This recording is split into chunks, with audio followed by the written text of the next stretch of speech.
Coming now to the playing 11s. India की playing 11 के ऊपर जल्दी से चलते हैं. मैं देख रहा था, मैंने काफ़ी लोगों का, एक्सपर्ट्स का ओपिनियन भी देखने के लिए कि वो क्या सोच रहे हैं. मैंने काफ़ी लोगों की वीडियो देखी, क्रिक इन्फो, आकाश चोपड़ा, क्रिक बज, पता नहीं कितने सारे और इरफान पठान वगैरह ने भी निकाली. हाँ, सबकी देखी मैंने. ट्विटर पे कितने लोगों ने दे रखी है, काफ़ी सारे जर्नलिस्ट ने दे रखी है. एंड इंटरेस्टिंगली काफ़ी डिबेट्स हैं, मतलब इतनी स्ट्रेट फॉरवर्ड नहीं लोगों ने, कई लोगों के ज़्यादा अलग अलग थॉट्स है. संजय बांगर ने तो कुछ और ही दे रखा है, उनका भी मैं देख रहा था.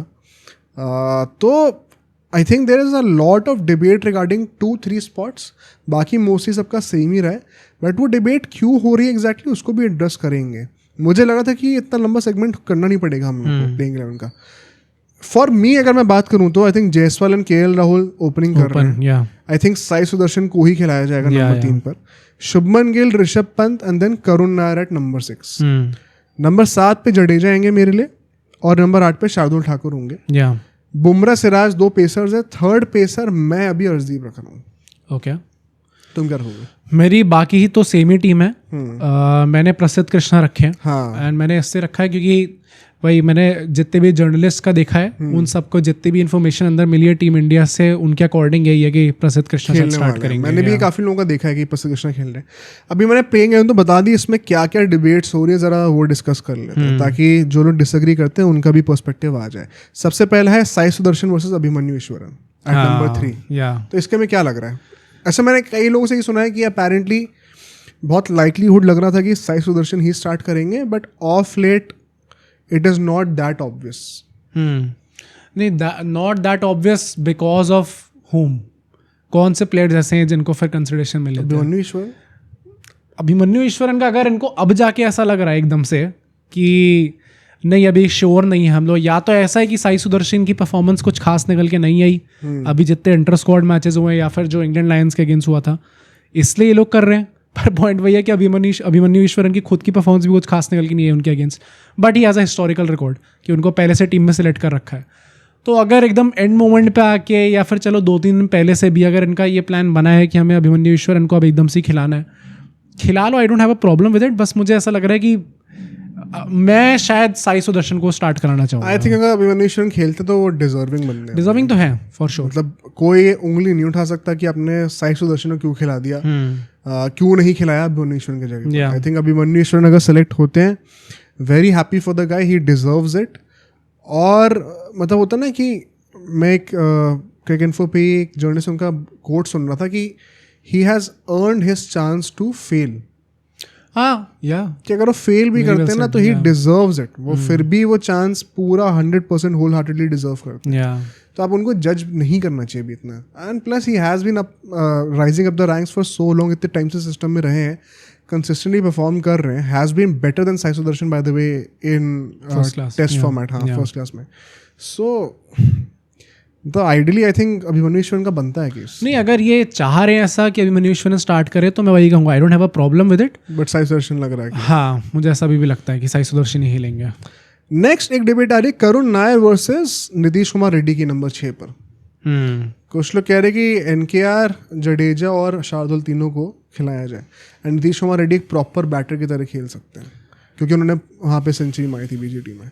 आई थिंक जो लोग ऐसा कह रहे हैं कि प्रॉपर बैटर की तरीके से खेल सकते हैं, अब वो सेंचुरी मार चुके हैं तो थोड़ा बहुत मेरिट है उस बात में. आई स्टिल फील कि अगर आपको एक प्रॉपर बैटर चूज करना होगा right now, I would any day choose करूँगा यार. मतलब अभी 200 भी मार दी यार. 200 मारी है. जो बंदा परफॉर्म कर रहा है इस टाइम पे, आप उसको छोड़ के हर किसी की तरफ देख लो कि अच्छा नहीं उसने लास्ट में परफॉर्म करा था. नीतीश कुमार रेड्डी अभी he has a very long career head of him, and वो आगे जाके टेस्ट में रेगुलर भी बन सकते हैं गिवन कि एक वो बॉलिंग ऑलराउंडर है जो कि हम लोग बहुत टाइम से लैक करते आ रहे हैं अपने अंदर. शार्दुल भी अभी क्या उनकी 30+ तो हो ही चुके हैं, तो वो भी कितना ही लास्ट करेंगे टेस्ट में वो भी देखने वाली बात है. तो कभी ना कभी एनकेआर का टाइम आएगा. बट अगर मुझे नंबर 6 पे एक खिलाड़ी चाहिए जो कि एक प्रॉपर बैटर चाहिए जो कि इन फॉर्म भी है इस टाइम पे, I would any day go for Karun Nair. ये जो पूरा एक ऑब्सेशन है ना कि हम ऑलराउंडर्स को भी लाएं टेस्ट मैचेस में बहुत ज़्यादा, ये तो मैं समझ में नहीं आता. आइडियली तो नंबर 7 के बाद 4 प्रॉपर बॉलर ही होने चाहिए थे, तो यहाँ पे हम लोग शार्दुल को कंसिडर कर ले रहे हैं. बट नीतीश कुमार रेड्डी को मतलब I understand the hype, and जो उन्होंने करा है 100 मारी बहुत बड़ी बात थी वहाँ पे.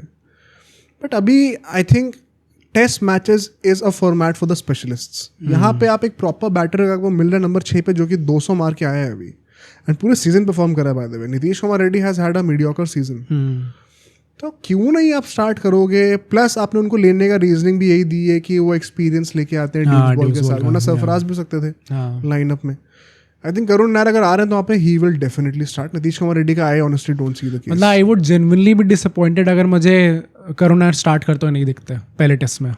तो अब क्या हो रहा है कि एक और जो लोग प्रपोज कर रहे हैं थ्योरी वो ये है कि आप जो है शार्दुल ठाकुर की जगह पे कुलदीप यादव को खिलाओ नंबर 8 पर और जडेजा की जगह पे फिर नीतीश कुमार रेड्डी को खिला लो. तो बेसिकली वो एक पेसर एक स्पिनर सेम ही रहेगा. शार्दुल की जगह हमारे नीतीश कुमार रेड्डी आ गए, जडेजा की जगह कुलदीप यादव आ गए.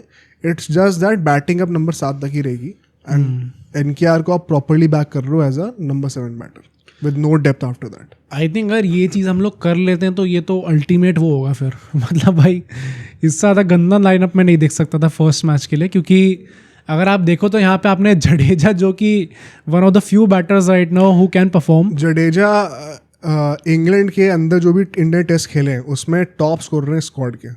बस तो मतलब चलो एक्सपीरियंस हटा दो तो भी मैं कहूँ कि over the last 5 years he has been one of our best test batters. तो आप उनको हटा के आप उनको रिप्लेस कर रहे हो कुलदीप यादव से, जो कि मतलब भाई जब वो स्पिनर वाली पिच आएगी प्रॉपर, जब प्रॉपर स्पिनर को खिलाना पड़ेगा हमें, जब 2 स्पिनर हम लोग अफोर्ड कर सकते हैं, तब आई थिंक कुलदीप यादव का रोल फॉर श्योर बनेगा. But Kuldeep Yadav the bowler specially given कि इंग्लिश बैटर्स कितना फंसते हैं लेग स्पिनर्स के अगेंस्ट, एक टेम्पटेशन तो जरूर है. विकेट टेकर है मतलब वो. और मैं इसलिए भी कह रहा हूँ कि ये गंदा हो सकता है क्योंकि आप एनकेआर को रिप्लेस आप शार्दुल को रिप्लेस करो एनकेआर से and NKR is a batting allrounder right now. Shardul से आप डलवा सकते हो ओवर कुछ ना कुछ करके, वो बॉलिंग ऑलराउंडर है वहाँ पे. फिर हम लोग उसी सिचुएशन में फंसेंगे जहाँ पे गिल पहली बात नई कप्तानी कर रहे हैं. अगर कुछ चीज़ें गलत जाती है उनकी खुद की भी टेम्पटेशन ये होगी कि अच्छा I have to bring in Bumrah. अभी इसकी बात करेंगे स्ट्रेटेजिकली क्या होना चाहिए एंड कुछ ना कुछ करके वो ऐसा चाहेंगे कि अच्छा बुमराह यहाँ पे स्टॉप गैप लगा दें यहाँ पे. जैसे रोहित शर्मा पूरी बीजीटी करते हुए आ रहे थे जहाँ पर उन्होंने कहता था कि नहीं अब ओवर नहीं डल रहा मुझसे. एक आदमी पहले ही 3 टेस्ट मैच खेलना है, अगर वो करते करते हमने उनसे और कम करवा दिया तो हमने एकदम ही अपने सीरीज के खत्म हो जाएंगे हमारे चांसेस एकदम ही. तो एनकेआर और शार्दुल का तो I generally don't see even a debate कि हम लोग क्यों रिप्लेस करने की बात कर रहे हैं. एज अ फोर्थ पेसर भी वो उतना ऑफर नहीं कर पाएंगे बिल्कुल भी. और जडेजा का तो अगर इस टाइम पे कर देता I think it's a massive disrespect then. But at the same time मतलब मुझे भी कुलदीप यादव एक बहुत ही इंटरेस्टिंग प्रोस्पेक्ट तो लगते हैं, मैं ये तो बोलूँगा. एंड जो लास्ट डिबेट हो रही है वो है अर्शदीप और प्रसिद्ध कृष्णा की. उसके बारे में तुमने क्यों? आई don't have a opinion on this. मुझे लगता है कि अगर आपको अर्शदीप को खिलाना है तो खिला लो. अब मेरा बस पॉइंट ऑफ व्यू ये था जो कि मैंने पहले पॉडकास्ट में भी बोला था कि अर्शदीप एक बहुत बड़े एक्स फैक्टर हैं इस टाइम पे. करेक्ट. एंड दोनों तरफ बॉल को स्विंग कराते हैं. एक लेफ्ट आर्म पेसर हमारे पास होंगे तो देखने में मज़ा भी आएगा कैसे वो ट्रबल करते हैं इंग्लिश बैट्समैन को. कहीं ऐसा ना हो क्योंकि या तो क्लियरेंस है कि वो 5 टेस्ट खेलेंगे तो आई don't have a problem with it. अभी वो अपना डेब्यू कर रहे हैं, बाई चांस ऐसा ना हो कि हमें बुमराह और अर्शदीप दोनों एक ही साथ मिस करते हुए दिख जाए टेस्ट मैचेस में, किसी भी एक टेस्ट मैच में. वो आई थिंक बहुत बड़ा फिर आपको गैप फिल करना पड़ जाएगा and I am not sure कि फिर बाकी लोग मिलकर कर पाएंगे. रोक लिया भाई, अंशुल कंबोज को नहीं रोका, उस पर भी काफ़ी लोग बहुत गुस्सा हो गए हैं कि हर्षित राणा को आपने ले आए, उसकी परफॉर्मेंस कुछ खास अच्छी रही नहीं ना जो भी इंटर स्क्वाड मैचेस हुए थे. अंशुल कंबोज को मुझे याद है पहले ही बोला था कि जो लोग कह रहे हैं कि ले आओ, चलो समझ में आते कि एक्स फैक्टर वाली बात होती है, बट जो लोग सिस्टम में पहले से रहे हैं उनको ऑफकोर्स प्रेफरेंस मिलेगी ना. इसमें सरप्राइज क्यों हो रहे हैं लोग? आई थिंक सरप्राइजिंग पार्ट ये है कि जो बंदा परफॉर्म कर रहा था उसको आपने नहीं लिया इस टाइम पे. एंड अगर हम उस लॉजिक पे जा रहे हैं तो साई सुदर्शन वर्सेस अभिमन्यु ईश्वरन कोई डिबेट भी नहीं होनी चाहिए. इवन अगर आप साई सुदर्शन का फर्स्ट क्लास रिकॉर्ड पे देखोगे उनकी 40 की भी एवरेज नहीं है. स्क्वाड में नहीं होंगे, सरफराज आएंगे. सरफराज पे, हाँ सरफराज पे क्यों मिस आउट कर रहे हैं? जिन्होंने आई थिंक अभी 90 मारे थे, 92 इंग्लैंड लायंस में मारे थे और इंटर स्क्वाड में 100 मारी है.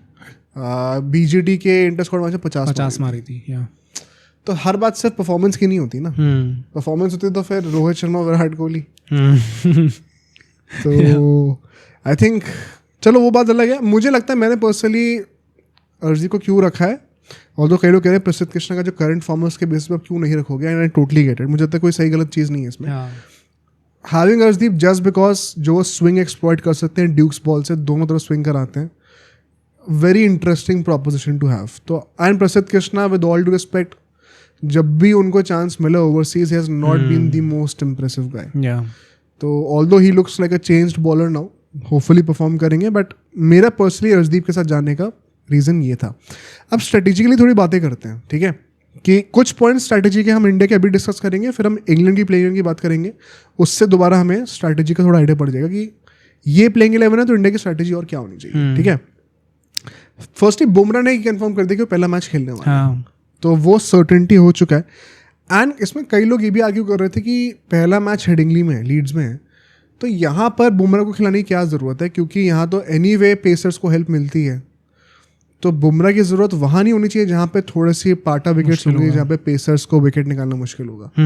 तो क्या तुम्हें लॉजिक सही लगता है? I think first test match तो स्टार्ट करना ही चाहिए भाई. अगर हम लोग पहला टेस्ट मैच, चलो टचवुड, अगर हम लोग बाई चांस जीत जाते हैं तो एक बहुत बड़ा बूस्ट मिल जाएगा हम लोगों को going forward in the next matches. Plus I think Bumrah का इंस्टेड ऑफ द पिचेस इस टाइम पे ज़्यादा ध्यान ये देना है कि किन मैचेस के बीच में कितना गैप्स आपको मिल रहे हैं, उसके अकॉर्डिंग वो डिसाइड करेंगे. जैसे फर्स्ट टेस्ट मैच में अच्छा खासा ऑलमोस्ट महीना भर उनको मिला है. अब सोचो अगर एक क्लिप इतनी बढ़िया थी तो पूरा का पूरा पॉडकास्ट कितना बढ़िया होगा. तो अगर आपको इसी क्लिप का पूरा पॉडकास्ट देखना है तो यहाँ पे क्लिक करिए, और अगर आपको ऐसे ही और क्लिप्स बिंज वॉच करनी है तो यहाँ पे क्लिक करिए.